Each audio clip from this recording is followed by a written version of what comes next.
The self-help industry has been feeding you lies about manifestation, and it's keeping you broke. While they are selling you positive thinking and vision boards, Dr. Joe Dispenza's neuroscience research actually reveals the real enemy. It is our brain's survival programming that is sabotaging 99% of people. But I was one of those victims too. Okay? I was in $150,000 worth of debt despite following every guru's advice about manifestation. But once I learned to fight the real enemy, which was my own neural pathways, I built a $30,000 a month business. And now, it's your turn. It's time to declare war on your brain's default programming. But look, I know what you're thinking. Oh, great.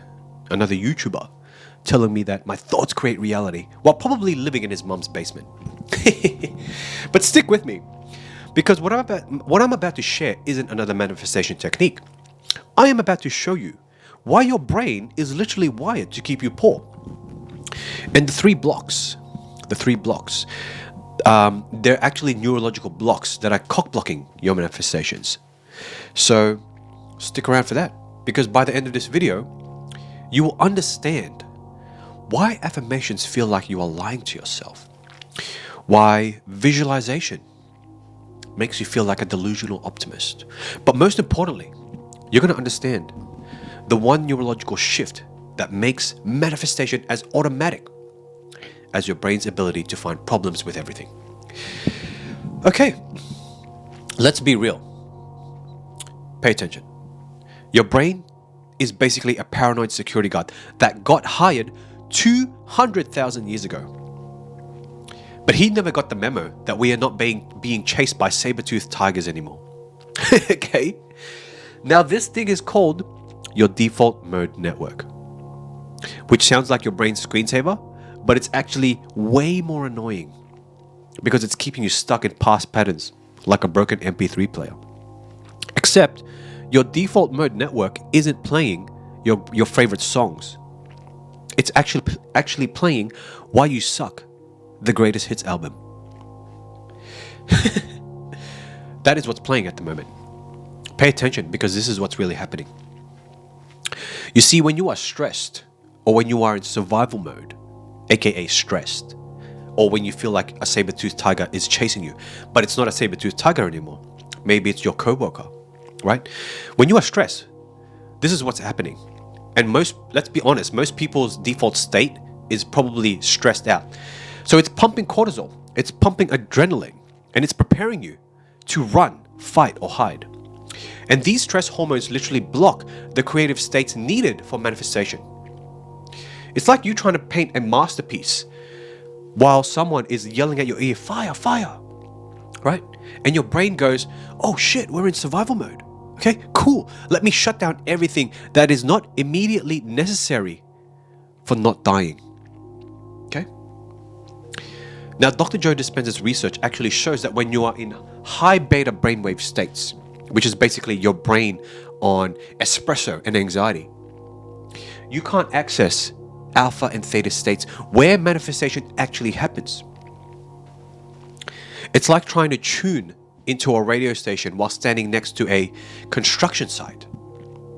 Your brain is literally wired to resist change because change equals potential danger.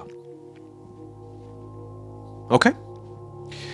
So every time you try to manifest something new, your brain goes, whoa, ho, ho, ho, homeboy, hold up. Remember the last time we tried something different? We almost died. Spoiler alert, you didn't die.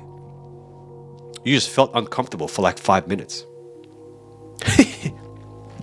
But let's break down these blocks. Let's break down these 3 neurological blocks, okay? Now, these blocks are keeping you with no results. Block number 1 is your own analytical mind. Ooh. Your analytical mind is like that friend who overthinks everything. You know the one I'm talking about. The one that spends 3 hours researching the best restaurant. Then when they go to the restaurant, they order the same thing. The thing that they always get. When you are stuck in high beta brainwaves, you are literally addicted to analysis, right? You're trying to figure out how your manifestation will happen instead of just allowing things to happen. It's like you trying to micromanage the universe. And the universe is like, bro, I've got this. I have been orchestrating cosmic events for 13.8 billion years. I think I can handle getting you a parking spot. But your analytical mind is like, oh, what if the parking spot is too far? What if it's not the right angle? What if someone else takes it? Meanwhile, you drive past 17 parking spots because you're too busy analyzing to actually see those parking spots. Okay, that is block number 1. Number 2 is emotional addiction. Here's where it gets spicy. You are literally addicted to feeling like shit. Yeah. You're probably like, Kev, that's ridiculous. I don't want to feel bad. True, for your conscious mind. But your subconscious is like that toxic ex who keeps showing up at your door. Hey, it's familiar, it's predictable. And even though it sucks, at least you know what to expect and that the sex would be good. Just kidding. Joe calls this emotional addiction, where your body becomes chemically dependent on the emotions you've been feeling for years. Maybe stress, anxiety. Complaining is not an emotion, but it stimulates an emotion. And a lot of people complain, right? Frustration. These become your emotional comfort food. So when you try to feel abundant, when you try to feel grateful, successful, your body literally goes through withdrawal. It's like, dude, this is weird. Where is my daily dose of anxiety, frustration? You love to complain. Come on. You know what I mean? Your body starts producing the same chemicals that it's used to pull you back into your familiar emotional states faster than you can say, I am worthy of abundance. So we are emotionally addicted. Number 3 is body-mind past. Okay? Conditioning from past experiences.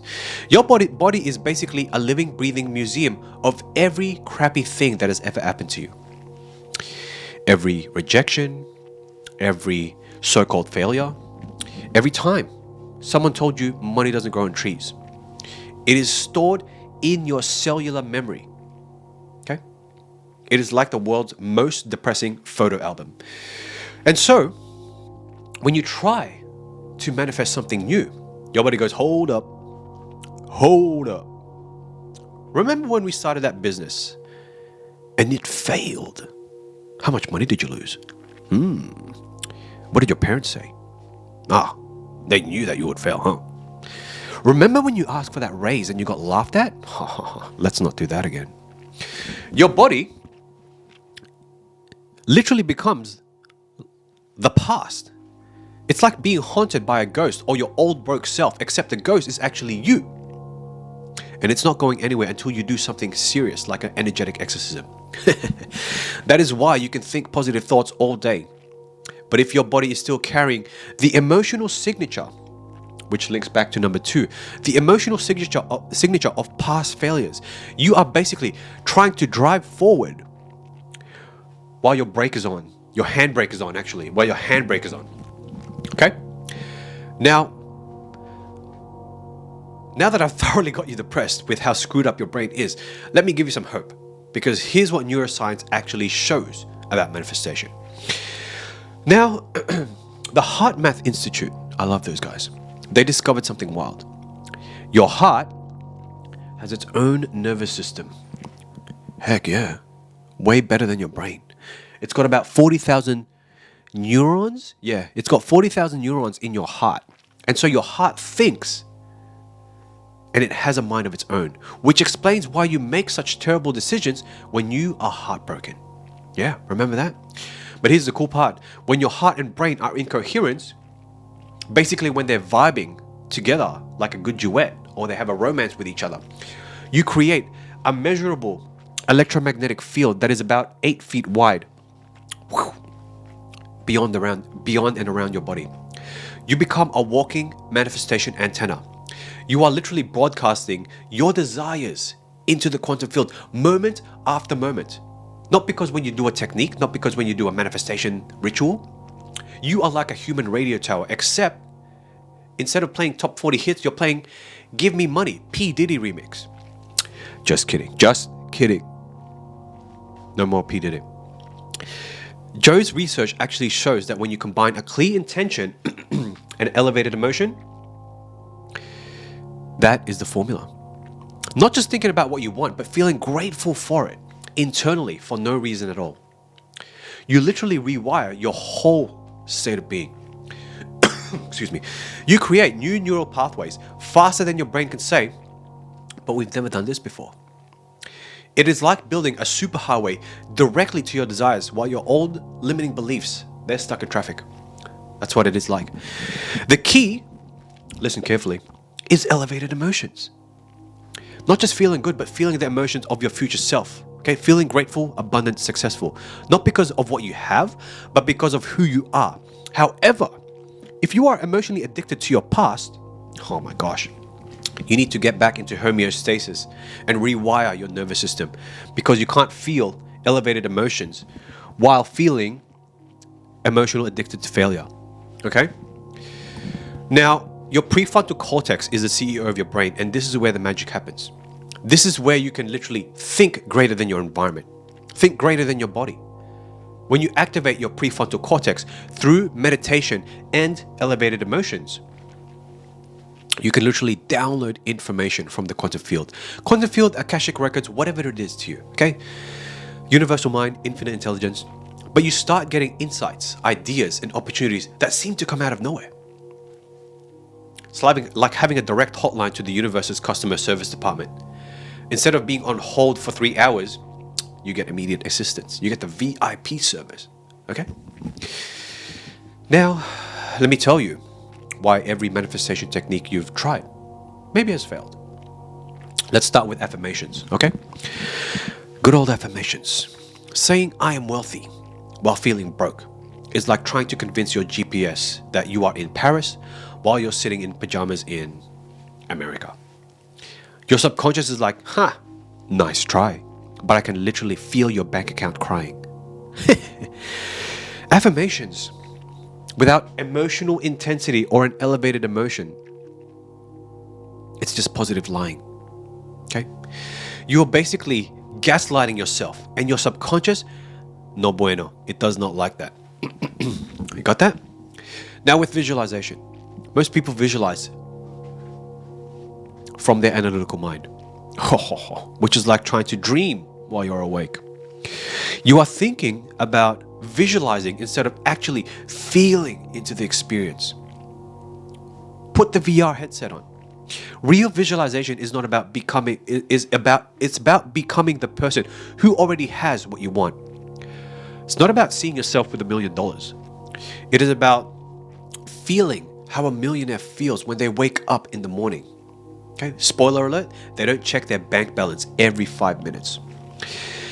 Because I used to do that.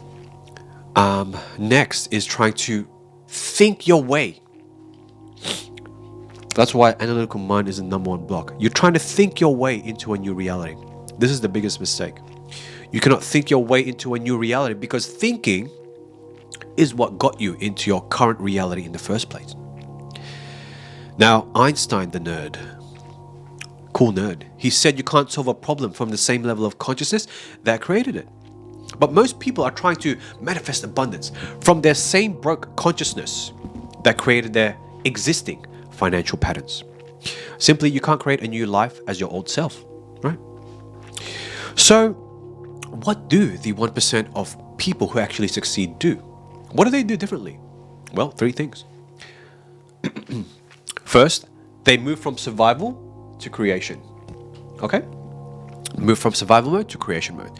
They learn how to regulate their nervous system, aka brain and heart coherence. They don't try to manifest from stress, anxiety, or desperation. They create a psychological state of safety first. Okay, that one is very, very important.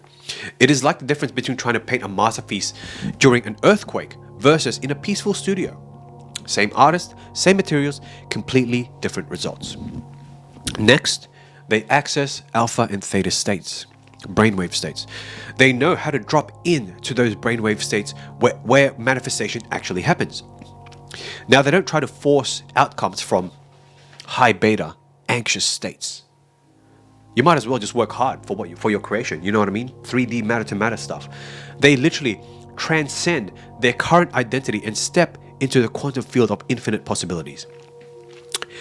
While they are in the quantum field, they embody a new identity.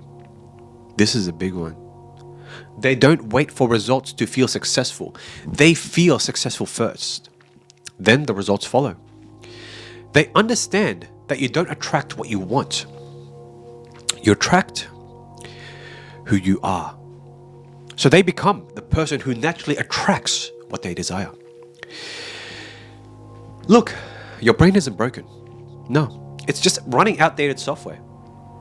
But the good news is you can upgrade it. But you need the right tools and the right guidance. Okay? If you want to learn the exact neurological protocols that I used to get myself out of $150,000 in debt to building a successful business that generates $30,000 a month, then book an alignment call and let's rapidly create your desired reality together. Remember, stop fighting your brain and start working with it. Your future self is waiting, and honestly, they are getting a little impatient.